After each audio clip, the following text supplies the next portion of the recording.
بسم اللہ الرحمن الرحیم، السلام علیکم۔ یہ ہمارے گروپ کے ایک ساتھی نے کسی سنی کا وائس میسج بھجوایا ہے، جس میں وہ کہہ رہا ہے کہ جی اسلام سب سے پہلے حضرت ابو بکر نے قبول کیا تھا، جبکہ ہمارے یہ شیعہ بھائی جو تھے اس کا کہنا ہے کہ اسلام سب سے پہلے علی علیہ السلام نے قبول کیا تھا۔ تو اب پہلے اسلام قبول کرنے کا جو معاملہ ہے، اس کے حوالے سے اہل سنت کی کتابیں بھری پڑی ہیں اہل سنت کی کتابیں، لیکن بغض علی نے اس حد تک ان لوگوں کو اندھا کر دیا ہے کہ ان کو اپنی کتابوں کی روایات نظر نہیں آتی ہیں۔ ایسے شخص کے ساتھ ہم کیا کر سکتے ہیں کہ جو حالات اور واقعات کو نہیں سمجھتے؟ دیکھیں، ہم اہل تشیع کی بات نہیں کرتے۔ اہل تشیع کے شیعوں کے عقیدے کے مطابق جس دن رسول اکرم صلی اللہ علیہ وآلہ وسلم کے اوپر وحی نازل ہوئی اور آپ غار حرا سے اپنے گھر تشریف لے کر آئے، جناب خدیجۃ الکبریٰ سلام اللہ علیہا نے آپ کے چہرے کے اوپر نور دکھا، آپ کے جسم میں خوشبو محسوس کی، تو فوراً پوچھا کہ آج کیا بات ہے، آپ کچھ بدلے بدلے سے نظر آ رہے ہیں، یہ آپ کے چہرے پر نور کیسا ہے؟ تو رسول اکرم صلی اللہ علیہ وسلم نے فرمایا کہ آج جبرائیل آئے تھے، اللہ کا فرشتہ آیا تھا، اور اس نے مجھ پر وہی اللہ تعالیٰ کا پیغام پہنچایا ہے، اور یہ وہی نازل ہوئی ہے، اور مجھے کہا ہے کہ آپ کار رسالت کا آغاز کریں مگر خفیہ طریقے سے۔ جناب خدیجۃ الکبریٰ سلام اللہ علیہ نے اسی وقت اسی لمحے وہیں پر کھڑے کھڑے لا الہ الا اللہ محمد رسول اللہ کا کلمہ پڑھا اور جناب رسالت امام صلی اللہ علیہ وسلم کی رسالت کے اوپر ایمان لے آئی۔ یاد رہے کہ جناب خدیجہ پہلے سے یتہ پرست تھیں، پہلے سے خدا پرست تھیں، پہلے سے اللہ تعالیٰ کو وحدہ لا شریک ماننے والی تھیں، اور دین حنیف کے اوپر قائم تھیں، یعنی دین ابراہیم علیہ السلام کے اوپر۔ علی علیہ السلام جو کہ رسول خدا کے گھر میں ہی رہتے تھے، گھر میں ہی پلتے تھے، وہ پلے ہی علی رسول خدا کے ساتھ ہیں، اس وقت گھر سے باہر گئے ہوئے تھے۔ اس وقت ان کی عمر ایک روایت کے مطابق 7 سال، دوسری روایت کے مطابق 10 سال تھی۔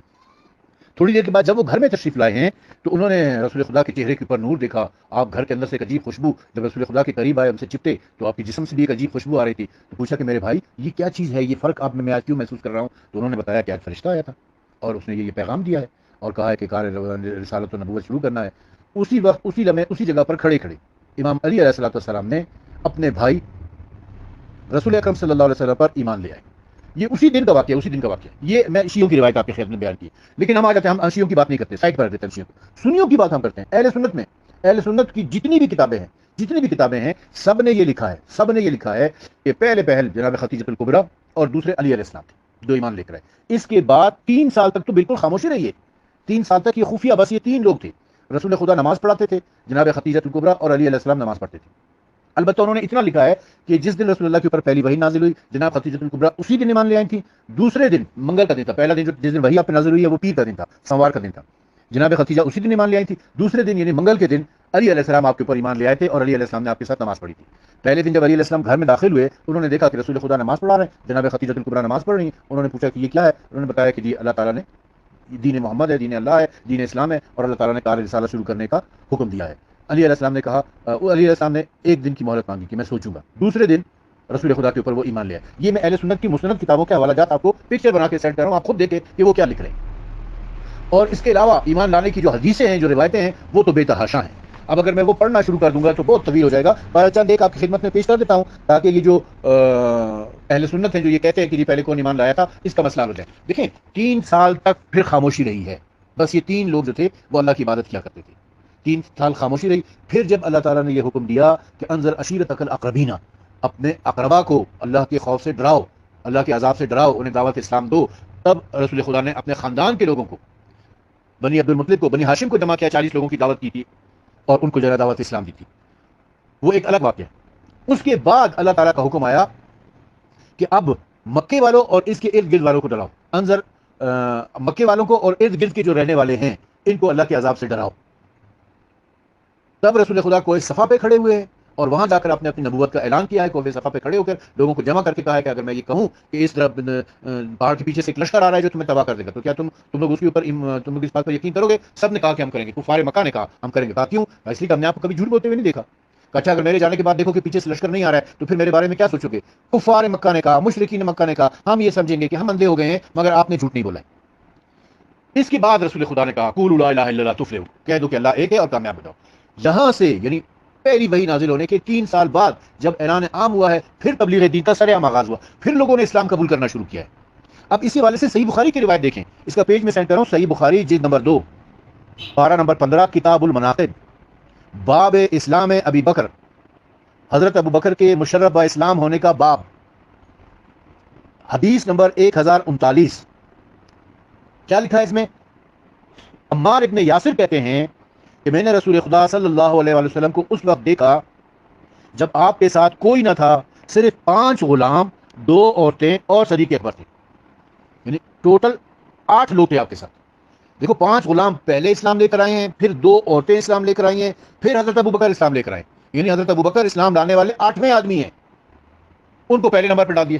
ان سے پہلے 5 لوگ ایمان لا چکے تھے. وہ 5 غلام کون کون تھے؟ حضرت زید بن حارثہ رضی اللہ تعالیٰ عنہ سب سے پہلے ایمان لے کر آئے تھے، یعنی جناب خدیجہ اور مولا علیہ السلام تو 3 سال پہلے ایمان لا چکے تھے. یہ 3 سال بعد کی بات ہے. 3 سال بعد والوں میں بھی سب سے پہلے حضرت زید بن حارثہ جو رسول اللہ کے آزاد کردہ غلام تھے وہ ایمان لے کر آئے. پھر اس کے بعد حضرت مقداد بن اسود کے بارے میں ہے کہ حضرت مقداد بن اسود رضی اللہ تعالیٰ نے ایمان لے کر آئے. تیسرے نمبر پر حضرت بلال حبشی رضی اللہ تعالیٰ عنہ کے بارے میں ہے. چوتھے نمبر پر حضرت عمار یاسر رضی اللہ تعالیٰ عنہ کے بارے میں ہے.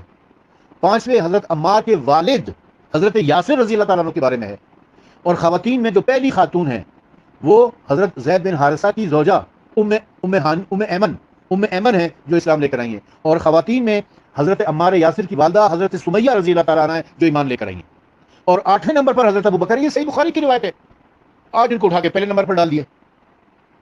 اتنا جھوٹ لوگوں کے ساتھ بولنا کہاں کی انصافی ہے. بہرحال ہمیں ان سے غرض نہیں ہے کہ آپ کس نمبر پہ ڈال رہے ہیں اور وہ کب اسلام لے کر آئے تھے. ہم سے جو سوال پوچھا گیا ہے وہ تو علی علیہ السلام کے بارے میں ہے. تو علی علیہ السلام کے بارے میں میں چند ایک روایات جو ہے نا وہ آپ کی خدمت میں پیش کر دیتا ہوں. حضرت سلمان فارسی صاحب فرماتے ہیں کہ اس امت میں سب سے پہلے حوض کوثر پر حضور اکرم صلی اللہ علیہ وسلم کی بارگاہ میں حاضر ہونے والے اور پہلے اسلام لانے والے علی ابن ابی طالب ہیں. دوسری روایت ایک طویل حدیث کی آخر میں نبی کریم صلی اللہ علیہ وسلم نے خاتون جنت سیدہ فاطمہ زہرا سلام اللہ علیہا سے ارشاد فرمایا میں نے تمہارا نکاح ایسے شخص سے کیا ہے جو میری امت میں اسلام کے لحاظ سے سب پر مقدم ہے، علم کے لحاظ سے سب سے زیادہ اور بردباری کے لحاظ سے سب سے بڑھ کر ہے. تیسری روایت حضرت زید بن ارقم رضی اللہ تعالیٰ عنہ کیفر بیان کرتے ہیں کہ سب سے پہلے جو شخص رسول اکرم پر ایمان لایا وہ سیدنا علی مرتضیٰ ہے. چوتھی روایت حضرت بریدہ فرماتے ہیں کہ جناب خدیجہ الکبریٰ سلام اللہ علیہا اور علی ابن ابی طالب سب سے پہلے حضور اکرم پر ایمان لائے تھے. پانچویں روایت مالک بن حویرث سے مروی ہے کہ مردوں میں سب سے پہلے علی ایمان لائے اور خواتین میں سب سے پہلے خدیجہ الکبریٰ سلام اللہ علیہا ایمان لائیں تھی. مولا علی علیہ السلام چھٹی روایت مولا علی علیہ السلام خود فرماتے ہیں کہ حضور اکرم پیر کے دن مبعوث ہوئے اور میں منگل کے دن آپ پر ایمان لایا تھا. اب دیکھیں یہی روایت خود مولا علی کا جو قول ہے یہی روایت دونوں اہل سنت کی کتب میں بھی ہے. میں آپ کو یہ ساری کتبوں کی تصویر بنا کر آپ کے سامنے پیش کروں گا اور یہ ایسے کوئی عام لوگوں کی لکھی ہوئی کتاب نہیں ہے. مولانا ابو الحفظ اعجاز احمد اشرفی صاحب فاضل جامع اشرفیہ لاہور کی لکھی ہوئی کتاب ہے. دوسری مولانا سید ابو الحسن ندوی. اب یہ ندوی خاندان جو ہے وہ دیوبندی، یہ سارے دونوں دیوبندی مسلک سے تعلق رکھتے ہیں اور انہوں نے یہ کتابیں لکھی اور اس کے علاوہ بہت ساری یعنی حدیث کی مسند کتابیں. میں دلائل کے انبار یہاں پر لگا رہا ہوں. علامہ ابن عبد البر لکھتے ہیں کہ علماء کے اس بات پر اتفاق ہے کہ جو انسان سب سے پہلے رسول اللہ کی رسالت پر ایمان لایا وہ خدیجہ الکبریٰ سلام اللہ علیہا، پھر ان کے بعد حضرت علی ایمان لائے. ایسا ہی ابو رافع سے مروی ہے. حضرت محمد بن کعب القاضی سے پوچھا گیا کہ سب سے پہلے ایمان لانے والا کون ہے؟ حضرت علی. حضرت ابوبکر. فرمایا سبحان اللہ، حضرت علی ان سے پہلے ایمان لائے تھے. 3 سال پہلے وہ ایمان لے کر آئے تھے. حضرت علی کا حضرت ابوبکر کے ساتھ کوئی کمپیریزن ہی نہیں ہے. حضرت ابوبکر تو 3 سال کے بعد ایمان لانے والوں میں 8ویں آدمی ہے. بہرحال صحیح بخاری جلد نمبر 2 پارہ نمبر 15 کتاب المناقب حدیث نمبر 1039 صفحہ نمبر 223 سے یہ حدیث میں نے ابھی آپ کو پڑھ کے سنائی ہے. ظاہر ہوتا ہے کہ خدیجہ الکبریٰ حضرت علی کے بعد 7 افراد جن میں 5 مرد اور 2 خواتین تھے ایمان لائے اور حضرت ابوبکر 8ویں آدمی ہیں جنہوں نے اسلام قبول کیا.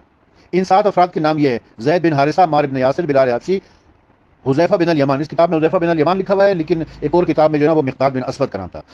حضرت یاسر کے والد عمار، حضرت سمیہ کی والدہ حضرت سمیہ حضرت عمار کی والدہ تھی اور ام ایمن جو کہ حضرت زید بن حارث کی زوجہ تھی.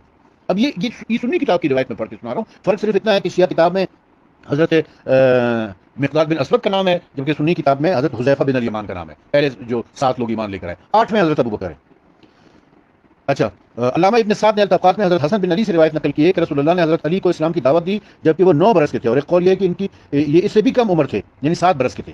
تو اب سب سے پہلے اچھا احمد رضا خان بریلوی اس وقت نبی کریم کے ساتھ حضرت خدیجہ الکبریٰ اور سیدنا علی مرتضیٰ 2 ہی مسلمان تھے. چنانچہ حضرت عباس بن عبد المطلب کی زبانی لکھتے ہیں کہ یہ جوان میرے بھتیجے محمد بن عبداللہ صلی اللہ علیہ وسلم ہیں اور یہ لڑکا میرا بھتیجا علی ہے اور یہ خاتون خدیجہ الکبریٰ ان کی زوجہ ان کی زوجہ ہیں. میرے یہ بھتیجے کہتے ہیں کہ آسمان اور زمین کے مالک نے انہیں ان کے دین کا حکم دیا ہے. یہ کب کی بات ہو رہی ہے؟ یہ اعلان نبوت کے اعلان عام سے 3 سال پہلے کی بات ہو رہی ہے کہ رسول اللہ کے چچا عباس ابن عبد المطلب بتا رہے ہیں. علامہ جلال الدین سیوطی لکھتے ہیں کہ حضرت ابن عباس، حضرت انس بن مالک، حضرت زید بن ارقم، حضرت سلمان فارسی اور صحابہ کی ایک جماعت کہتی ہے کہ حضرت علی اسلام قبول کرنے والے اول ہیں، بلکہ بعض نے اس پر اجماع نقل کیا ہے. اس کے بعد علامہ سیوطی نے علامہ ابن کثیر کا قول نقل کیا ہے کہ ابن کثیر نے کہا ہے کہ ظاہر یہ ہے کہ نبی کریم کے گھرانے والے ہر ایک سے پہلے ایمان لائے. آپ کی زوجہ محترمہ حضرت خدیجہ الکبریٰ سلام اللہ علیہا، آپ کے غلام حضرت زید بن حارث ان کی زوجہ حضرت ام ایمن، آپ کے چچا بھائی حضرت علی، اور ورقہ بن نوفل. ہاں، ورقہ بن نوفل کے بارے میں بھی ہے. ورقہ بن نوفل ایمان لائے تھے، پہلے ایمان لانے والوں میں سے تھے، لیکن ایمان لانے کے 2 یا 3 مہینے کے بعد ان کا انتقال ہو گیا. اس لیے بعض مورخین نے تو ان کا نام لکھا ہے، لیکن اکثر مورخین ان کا نام نہیں لکھا، کیونکہ وہ بہت جلدی انتقال کر گئے تھے، اور پھر ایک لمبے عرصے جو ہے نا وہ اس دنیا میں مطلب لمبا زندگی انہوں نے نہیں گزاری تھی، اس لیے وہ اوائل میں اسلام لانے والوں میں سے نہیں کرتے. بہرحال المختصر یہ کہ آج کل کے جو مسلمان ہیں، ناسبی اور خارجی، اہل بیت سے، علی علیہ السلام سے بغض رکھنے والے، وہ 8ویں نمبر پر ایمان لانے والے کو پہلے نمبر کے مقابلے میں لا کر کھڑا کرنے کی ناکام کوشش کر رہے ہیں. پہلے نمبر پر ایمان لانے والی جناب خدیجہ الکبریٰ سلام اللہ علیہا، دوسرے نمبر پر مولا علی مشکل کشا. اس کے بعد 3 سال خاموشی رہی. پھر جب اعلان نبوت کا اعلان عام ہوا ہے، اس میں 8ویں نمبر پر حضرت ابوبکر ایمان لے کر آئے تھے. یہ ہم نے اہل سنت کی متعدد کتب سے ثابت کر دیا ہے.